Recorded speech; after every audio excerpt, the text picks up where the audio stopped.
Saludos. En primer lugar, deseo agradecer a los organizadores de este séptimo simposio de Patrimonio Sonoro, CEO de Ávila 2021, por permitirles presentar este trabajo. Con él tenemos el objetivo de mostrar la contribución del musicólogo Alberto Muguecia a patrimonio histórico documental musical cubano entre los años 1967 y 1987. El musicólogo Fabio Betancourt ubica a Alberto Muguecia entre uno de los más destacados investigadores de la música popular cubana. Sobre todo, resalta el papel importante que tuvo, y a partir de su intervención, la utilización del método testimonial. Y es que el investigador Alberto Muguecia va a construir un patrimonio sonoro importantísimo a partir de las entrevistas y de poder registrar los testimonios en cinta magnetofónica de muchos de los músicos populares conocidos entre el periodo de la República neocolonial y vivieron en los primeros años de la Revolución. Es decir, dentro de su obra, él va graficando a partir del testimonio de estos músicos populares que va entrevistando la situación social, política y económica que vivieron la mayoría de los músicos populares en la República, pero también los aportes que hicieron a la historia de la música popular cubana. Entonces, aquí les estoy mostrando algunas de las bibliografías que hablan sobre la vida y obra de este investigador. Por ejemplo, el Diccionario de la Música Cubana de Helio Robio, el importantísimo Diccionario Enciclopédico de la Música Cubana que hizo el musicólogo Radamés Giro, y otros artículos que fueron dedicados específicamente a la obra de Muguecia. Artículos que describen elementos importantes de la vida de Muguecia, pero sin embargo no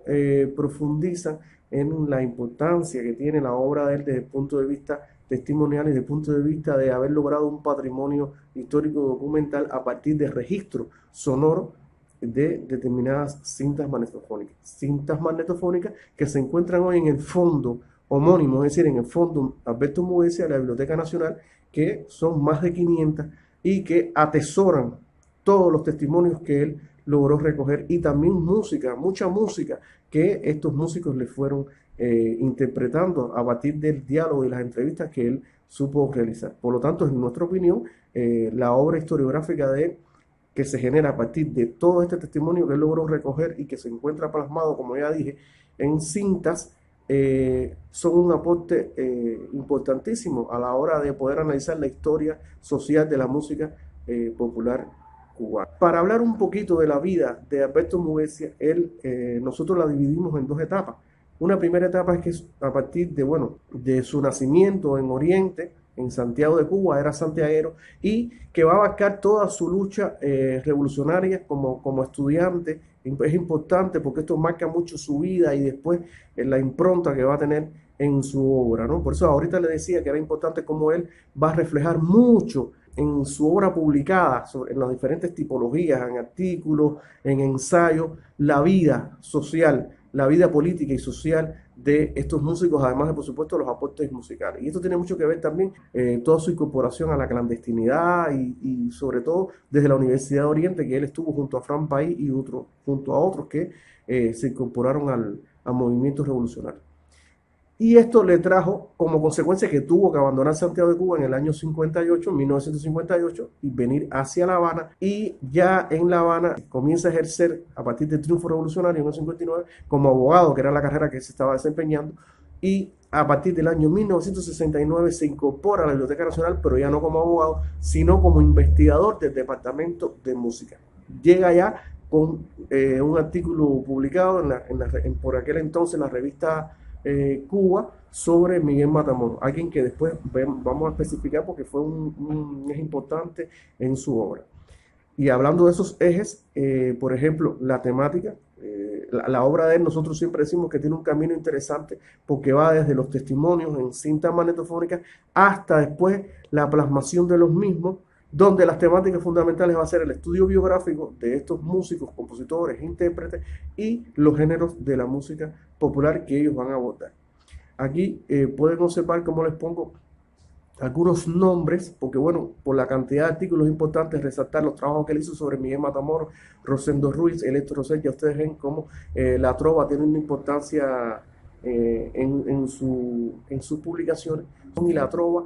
y otros géneros también que vamos a dar, pero fundamentalmente los trabajos sobre el son y la trova. Les traigo aquí el caso de Miguel Matamoros, porque bueno, no tenemos espacio para hablar cómo él abordó a cada uno de los compositores, pero sí vamos a ver cómo en 3 años diferentes él utiliza momentos de grabaciones sonoras que hace, que tuvo oportunidad de hacer con cada uno de los integrantes del trío a principio de la revolución, también a partir de su asistencia a la famosa Peña de Sirique, y cómo él logra trabajar 5 artículos indistintamente, en distintos momentos de su publicación. Una tabla donde, bueno, vamos a ver la productividad autoral de Moesia, sobre todo en tipologías como las revistas, como los programas, las notas a programas, los libros que escribió y que fueron publicados por la Biblioteca Nacional, que en definitiva era donde él iba tributando sus investigaciones. Ahora, el resultado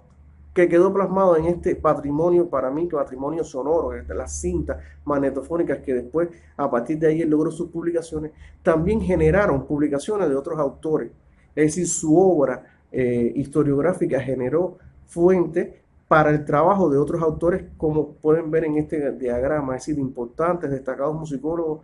cubanos y de otros países pudieron generar obras a partir de la creada por Moesia. Obra que, reitero, es una obra vasta, que no se limita únicamente a ese gran artículo que él escribió sobre Teodora Ginés, que se llamó así, Teodora Ginés, mito, realidad histórica, a partir de su dicotomía sobre el surgimiento del son cubano, que logra generar mucho, pero bueno, las otras obras también de él logran generar fuentes para otros estudios. Por lo tanto, podemos concluir que la obra de Alberto Moesia es un aporte a la historia social de la música popular cubana a partir de diferentes tipologías documentales que fue publicando, pero que se generan a partir del patrimonio sonoro que él construyó con la grabación de las diferentes cintas magnetofónicas. Una mayor productividad de su obra entre el año 1975 y 1987, que fue el año en que él falleció, pero que en ese mismo año dejó publicado también un número importante de artículos. Bueno, y hasta aquí mi intervención. Muchísimas gracias nuevamente por la oportunidad y cuídense mucho.